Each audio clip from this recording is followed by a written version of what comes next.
And so now a person cannot lay claim to saying, I did not know, because now we kind of put it a little more in black and white. It's not as simple as black and white, but we've given you a nice little template that's going to give you more of an idea of what sin is. And now that you've accepted this as sin and not sin, now we're not dealing with ignorance, we're dealing with desire and motivation and drive. And so we go beyond the fact that you're simply doing something that you're not supposed to do. We have to deal with the fact that you are perfectly willing to do something that you know you're not supposed to do. And not only are you willing to do something that you're not supposed to do, you're going to try to cover it up and make excuses and find loopholes so that you can still appear to be sinless.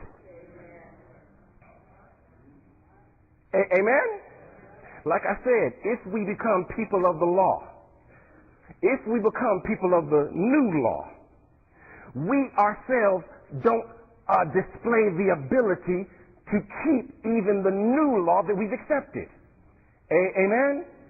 If do not forsake the assembly is law, what makes that Sunday you didn't come okay?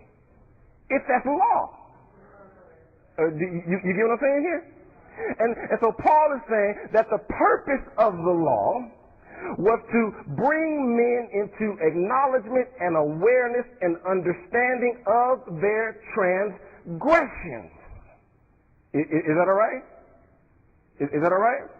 What the law does, it says, look, you know what you're doing. That's what the law says. You know what you're doing. You know, sometimes you have to cut the conversation short because the person that you're in a conversation with ain't being honest.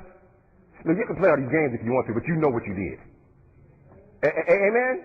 You can try to do all this if you want, but you know what the real issue is.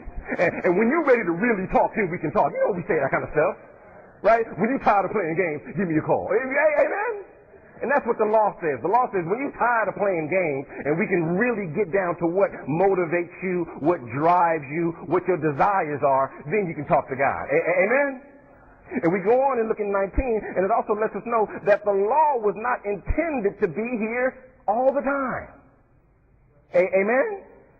The law doesn't justify people because the law doesn't have a permanent place in the life of the believer. It had a certain course to run, and when that course runs, it's over. Amen? Amen? To say that the law was temporary makes some people uneasy. Because if you say that the law is temporary, that makes people afraid that you're teaching that people can just start doing whatever they want to do. Amen? Amen? But that's not the truth. Look at what Paul says in the scripture. Paul says, the law was added until the seed had come. Amen? The law was added until the seed had come. Which means that when you come out from under the law, you are now attached to the seed. So that doesn't mean you come out from under the law and you will have no affiliation, no loyalty, no association with anything. What frees you from the law? The seed. Amen?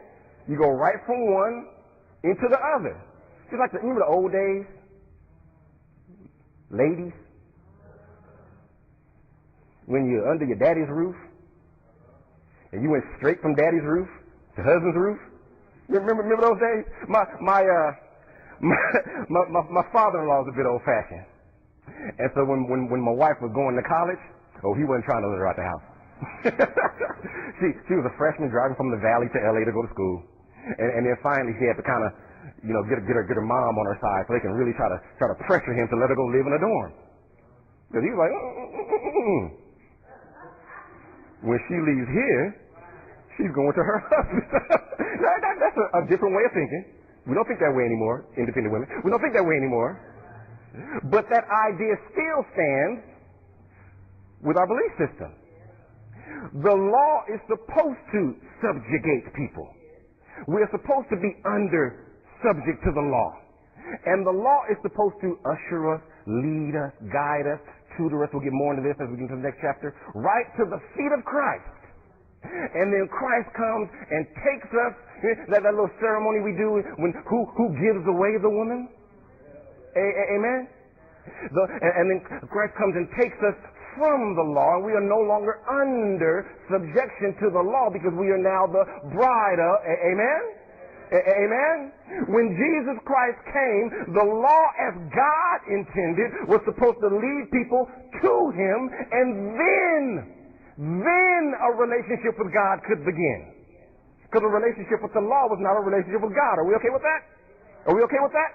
The law was to extend from Moses to Jesus Christ because Jesus Christ was the seed, and God never intended the law to be the way of salvation.